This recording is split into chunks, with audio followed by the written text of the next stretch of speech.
Okay, anytime.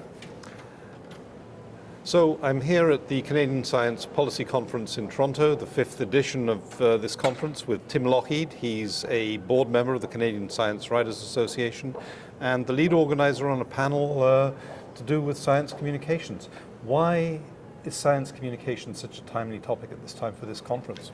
It's becoming clear that a number of issues in terms of public support and as well political or even industrial support for science are beginning to depend on communications. We had thought that some of the beginning to? Well, there was this perception that we're doing something else wrong. I've been attending conferences on how to promote innovation in Canada. This is a very popular topic. And the thinking always was, oh, there must be something we're doing wrong. There must be some policy. We have to organize business. We have to promote business. And there was always this thinking that the message must be getting across. Everybody must know that this is a priority. And as strange as it may seem, it's taken a while to realize that we're actually not hearing from the people who know the most about this, people in the research community themselves.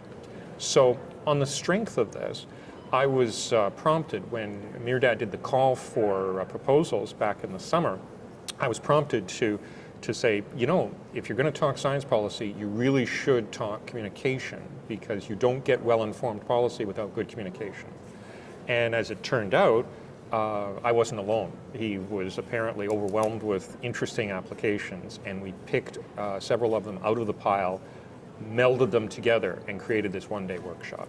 So who did you have at the workshop?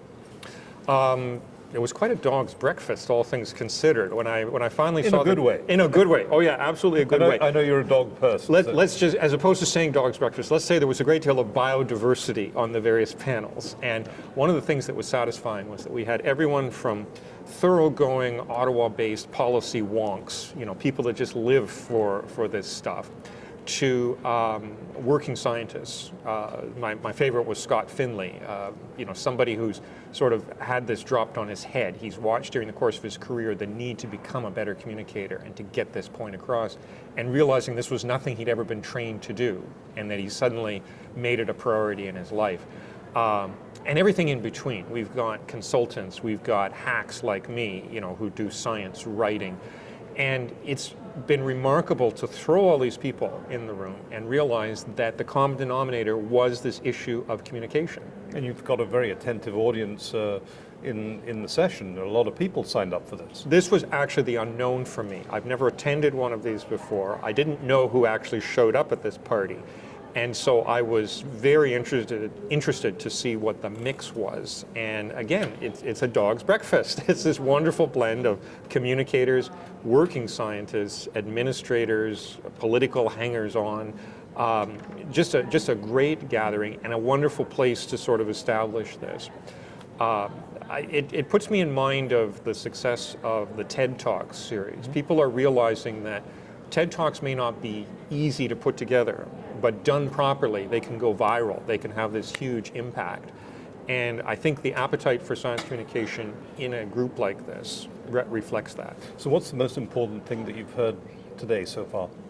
The one theme that comes up over and over again is know your audience, know who you're trying to reach. Chantal Berriot at Science North, well actually she's now at Laurentian University, she's just become a faculty member at Laurentian, but she's one of the co-founders of the Science Communication Program in Sudbury, the only thing like it in Canada. And Chantal made this point, you can't change the values people bring to a particular issue. When they believe something about whether it's wind turbines or whether GMOs are safe or whether we should frack oil in the ground, don't go in with the idea that, well, they're just wrong and we have to correct that. You have to go in realizing they believe what they believe for particular reasons and that you work from that point. You have to go through that aspect in order to come out the other end with a broader opinion. Maybe they'll change their mind, maybe they won't, but you're not going to get anywhere beating them over the head and saying, you're wrong, here's the right answer. Yeah. Now, you know that one of my particular bugbears is the whole issue of knowledge mobilization, yes. Knowledge brokering and translation. And I think that was an element that was missing somewhat in today's sessions. Would you agree? The challenge with that, and I agree, it isn't there. The challenge is that is actually on the next level up from the level of sophistication with the conversation that we're having. And I'm hoping that what we got started here with today, and I really do hope it starts so that it has momentum, what I'm hoping we've started here today is that conversation that will push people up to that next level to say there are a tier of people that do knowledge mobilization, that turn ideas into actions. You can't get there until we have a common vocabulary for communication. And one of the things I found very satisfying about today is realizing that the appetite for that common vocabulary is there, the elements are all there, and the people are showing up.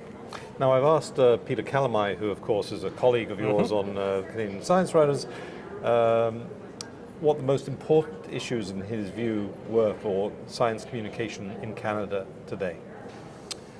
Peter, of course, like me, is biased because we both come from old media, the print media, and we get quite sentimental about the print media. And there's a lot of people that still wring their hands about what's happening with mainstream media, popular media, and the way it covers science. And there's no question that is an issue. More important, though, was something else that came up, and he was taken up by the current president of the Canadian Science Writers Association, Stephen Strauss, on the issue of the internet. The internet is the elephant in the room. It's actually why we're worried about mainstream media, because it's done so much damage to the business model that the industry has had for all these decades.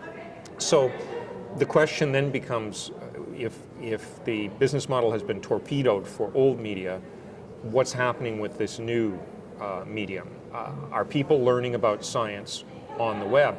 The elements are all there. Stephen made this point quite clearly. He said, you can learn about anything in science. I do it on a daily basis. I wade into fields I know nothing about. It's all sitting there on a platter in most cases. But again, the challenge, and you put your finger on it with knowledge mobilization, how do you get people to care? As Peter said to Stephen, they can learn all about plagues of locusts, but they don't care about locusts until the plague hits their town. Yeah. And this is the ongoing challenge. So the most important element is this: why are people interested, and how do you get them interested? And that goes back to the point I made earlier. If people have certain values, don't fight that. Work with it, work through it. If a plague of locusts has shown up, that's a good reason to start boning up on your locust lore. Thank you. I know this is your first CSPC. What are your impressions so far? Like I said, I'm a kid in a candy store. I can't believe that there is a venue in Canada that this sort of thing gets talked about amongst grown-ups. Because so often these things devolve into much more simple-minded conversations, and they become partisan. And the sense I get here is that this is balanced, it's open, and it's quite welcoming. Thank you very much, Tim. Much appreciated. Thank you, Alex. Thank you. Fun as always.